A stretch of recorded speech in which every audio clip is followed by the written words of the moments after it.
কি বন্ধুরা, ডিমের একঘেয়েমি রেসিপি খেতে আর ভালো লাগছে না? তাহলে ভাবছেন ডিমের অন্য কোনো রেসিপি হলে দারুণ হয়। আজকে একটা দুর্দান্ত ডিমের রেসিপি নিয়ে চলে এসেছি, ডিমের কোরমা। বন্ধুরা, এটা খেতে এত অসাধারণ হয় যে এটা লুচি, পরোটা বা নানের সাথে জাস্ট ফাটাফাটি লাগে।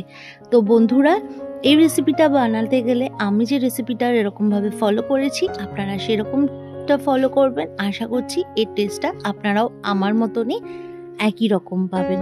তো বন্ধুরা, আমি ঋষিকা, আমার ঋষিকা রান্না চ্যানেলে সবাইকে স্বাগত জানিয়ে আবারও একটা নতুন রেসিপি নিয়ে আপনাদের সামনে চলে এসেছি। রেসিপিটা যদি ভালো লাগে অবশ্যই লাইক করবেন, শেয়ার করবেন, কমেন্ট করবেন অ্যান্ড সাবস্ক্রাইব করে আমার চ্যানেলটিকে আমার পাশে থাকবেন। এই রেসিপিটা করার জন্য আমি এখানে একটা গোটা পেঁয়াজ কুচি করে কেটে নিয়েছি, এটা বেরেস্তা বানিয়ে নেব। আর এখানে আদা, পেঁয়াজ, রসুন আর একটা বড় টমেটো আর দুটো কাঁচা লঙ্কা নিয়েছি, এটাকে পেস্ট করে নেব। আর এখানে আমি চিনাবাদাম নিয়েছি, চিনাবাদামটাকে ভালোভাবে পেস্ট করে নেব। দিয়ে দিয়েছি 1 চামচ মতো পোস্ত, এটা ভালোভাবে মিক্সি করে নেব। আমি এই ডিমের কোরমাটা ব্যবহার করার জন্য এখানে 6টা ডিম আমি নিয়ে নেব।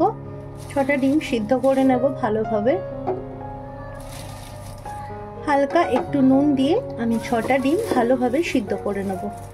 ডিমগুলো ভালোভাবে সিদ্ধ হওয়ার জন্য আমি এখানে 1 চামচ মতো নুন দিয়ে দেবো। ডিমগুলো ভালোভাবে সিদ্ধ করে নেব আর এদিকে মিক্সিগুলো আমি রেডি করে নেব। ডিমগুলো পুরো সিদ্ধ হয়ে গেছে, এবার ডিমগুলো নামিয়ে নেব। ডিমগুলো মাঝখান থেকে ফেটে গেছে, ডিমগুলো বোঝা যাবে যে ভালোভাবে সিদ্ধ হয়ে গেছে। এবার এটাকে নামিয়ে নেব। ওদিকে ডিমগুলো নামিয়ে নিয়েছি, ডিমগুলো একটু ঠান্ডা হলে ছাড়িয়ে নেব। আর এদিকে একটা কড়া বসিয়ে দিয়েছি, আমি পেঁয়াজের যে কেটে রেখেছিলাম পেঁয়াজ বেরেস্তাটা এবার করে নেব। প্রথমে এর মধ্যে আমি সাদা তেল দিয়ে দেব 4 চামচ মতো। ভালো করে তেলটা গরম করে নেব। তেলটা ভালোভাবে গরম হয়ে গেছে, এবার পেঁয়াজগুলো দিয়ে দেব।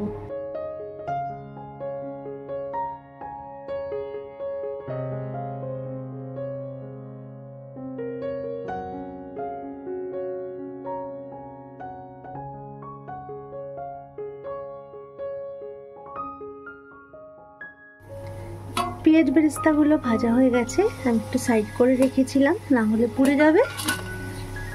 ভাজা হয়ে গেছে, এবার এগুলো ভালোভাবে তুলে নিলাম।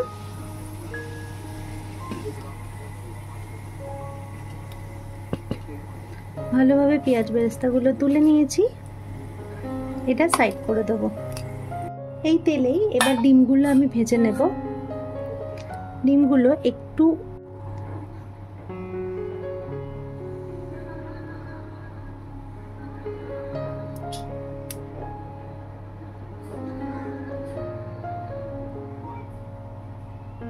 এভাবে কেটে নিয়েছি ডিমগুলো, এবারে একটু লালচে করে ভেজে নেব।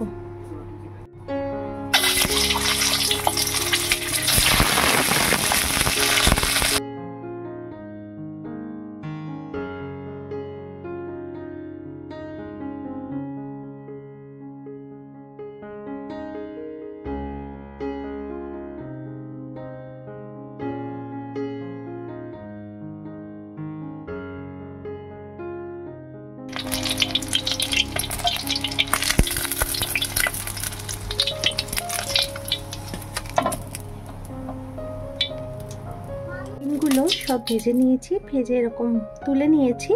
ডিমগুলো খুব বেশি লালচে করে ভাজিনি, এই রান্নায় যেহেতু হলুদ ব্যবহার হবে না তাই এখানে খুব লালচে করে আমি ভাজিনি, হালকা ভাজাতেই তুলে।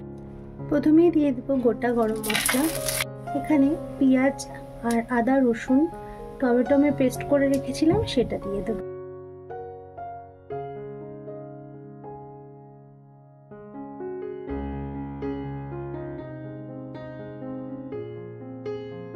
স্বাদ মতো নুন, 1 চামচ কাশ্মীরি লঙ্কার গুঁড়ো। মশলাটাকে ভালোভাবে কষিয়ে নেব। মশলার থেকে যতক্ষণ না তেল বেরোচ্ছে মশলাটা ভালোভাবে কষিয়ে নিতে হবে।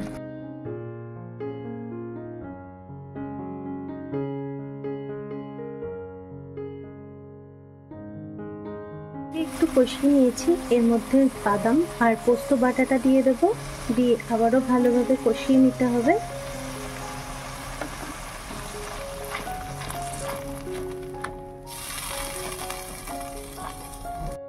মশলাটা ভালোভাবে কষিয়ে নিয়েছি, মশলা থেকে একদম তেল বেরিয়ে গেছে। এবার এর মধ্যে আমি হাফ বাটি মতো দুধ দিয়ে দেবো, হাফ বাটি মতো মিক্সি ধোয়া জল দিয়ে দেবো, দিয়ে মশলাটার সাথে দুধ আর জলটা একবারে মিশিয়ে দেব। জলটা যতক্ষণ না ফুটছে ততক্ষণ ডিমগুলো দেব না, জলটা যখন ফুটে একটু ঘন হয়ে আসবে তখনই ডিমগুলো দেব।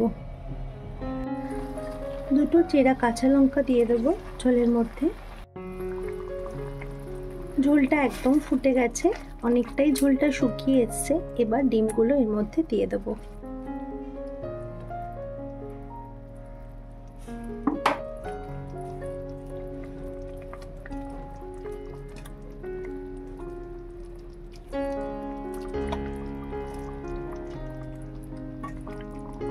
ডিমগুলো দিয়ে আবারও একটু ফুটিয়ে নেব, যাতে ডিমের পুরো ফ্রাইটা যাতে ডিমের মধ্যে একটু ঢোকে, সেই জন্য আমি আবারও 10 মিনিট একটু ডিমের সাথে ফ্রাইটাকে ফুটিয়ে নেব। 10 মিনিট ফুটিয়ে নিয়েছি। এবার এর মধ্যে 1 চামচ মতো চিনি দিয়ে দেব, সামান্য একটু ঘি দিয়ে দেব। ঘি দিয়ে গ্যাসের ফ্লেমটা অফ করে দেব। আবারও একটু চিনি আর ঘিয়ের সাথে নাড়াচাড়া করে নেব।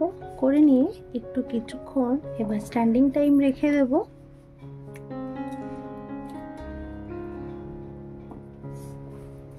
আর সামান্য একটু বেরেস্তা এর উপরে ছড়িয়ে দেব।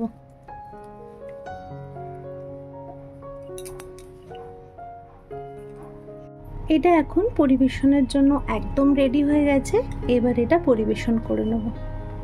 রেসিপিটা পরিবেশন করে নিয়েছি। বন্ধুরা অবশ্যই কমেন্ট করে জানাবেন আপনাদের রেসিপিটা কেমন লেগেছে। আজ আসি বন্ধুরা, আবার আসবো অন্য কোনো দিন অন্য কোনো রেসিপি নিয়ে। আপনারা ভালো থাকবেন এবং সুস্থ থাকবেন।